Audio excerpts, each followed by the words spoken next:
Rewatching the whole MCU under my new rating scale, film number 1, Iron Man.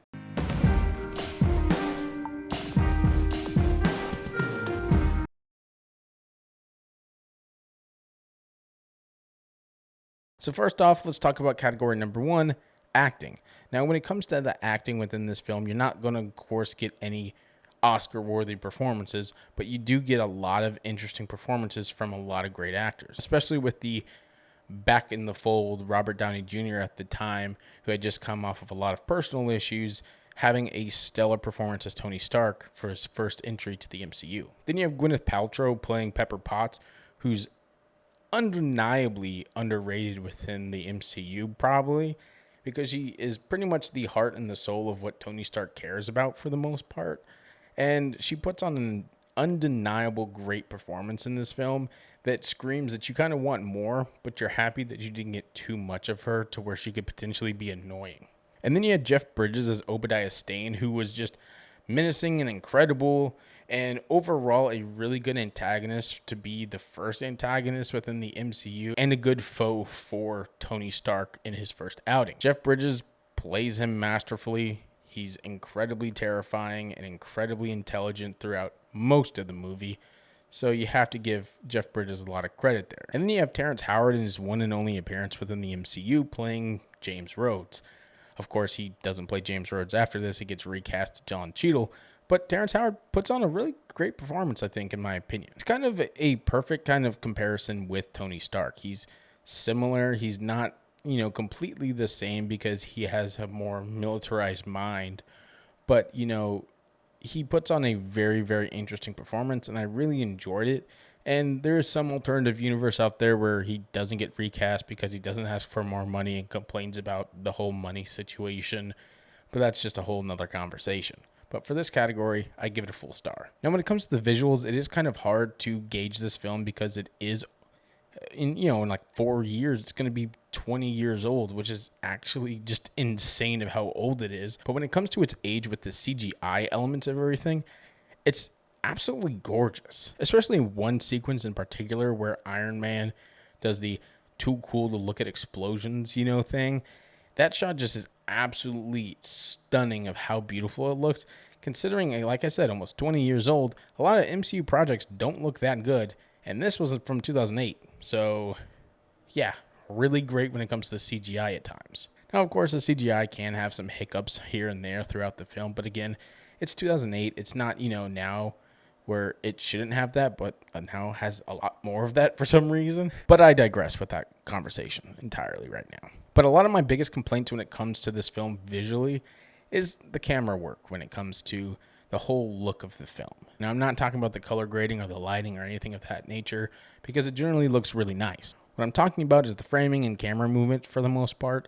I do have a lot of problems with decisions that they made, especially with one scene in particular where the reporter gives Tony Stark the pictures of the Jericho missiles still being basically given to, the 10 rings at this point. And he shows Obadiah Stane, and Obadiah Stane is like, well, you remember when you were getting voted out of the board of directors? I was the reason for it.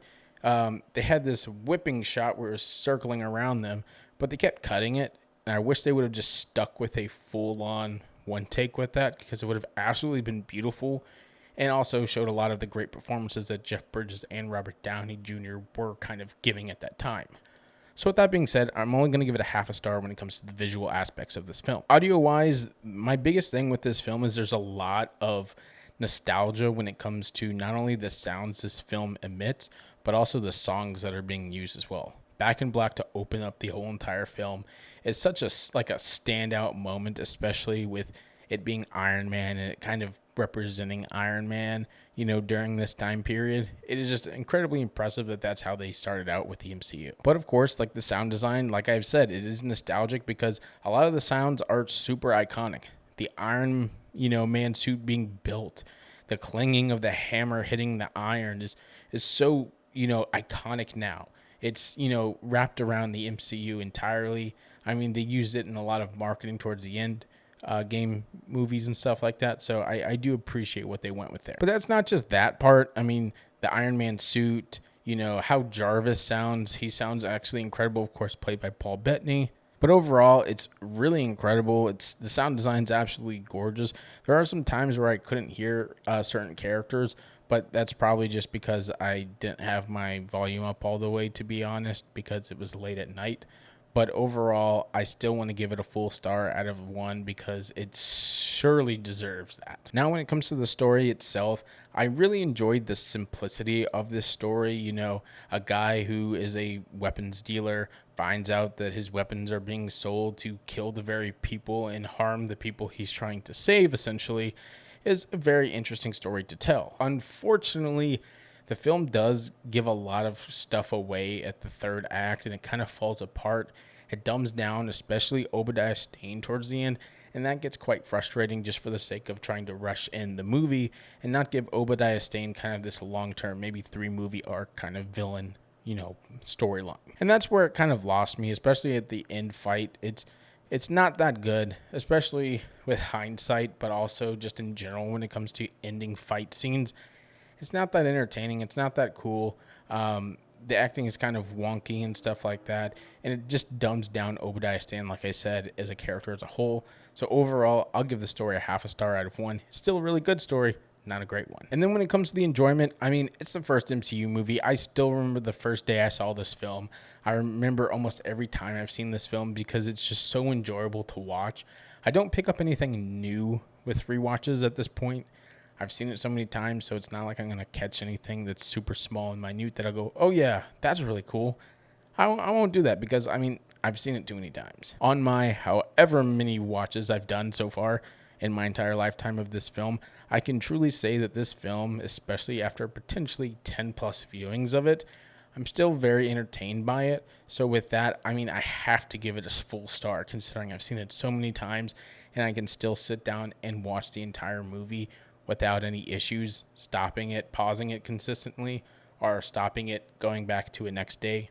It's an easy watch. It's really good in my opinion. So since I have it under my new rating scale, I also would like to bring out my old rating scale. My old rating scale was just, it had names associated with the star rating. With my old scale, I gave it a 3.5 out of 5 because I thought it was a good movie. That's what it was. I just said, ooh, yeah, good. That's what I think of the film itself, and that's how I kind of judge films. But under this new one, if you're taking tally, of course, 4 stars. So it's actually a great film in my opinion, and that's what the, title is under 4 stars under my rating scale itself. It does a lot of things incredibly well. It does a lot of stupid stuff as well, which kind of sucks, but I also have to give a lot of credit to the fact that this started a whole entire universe of films that's still going on to this day, and it's probably going to go on for the next probably 5-10 plus years, and it's not stopping. I mean, it's slowed momentum, but it's not going to stop, and I have to give it a lot of credit for that. So, of course, since it's day 1, this is technically rank 1. I will rank them, of course, and you'll see the ranks at the end of the videos. So, right now, at 4 stars, Iron Man sits at the top of the ladder.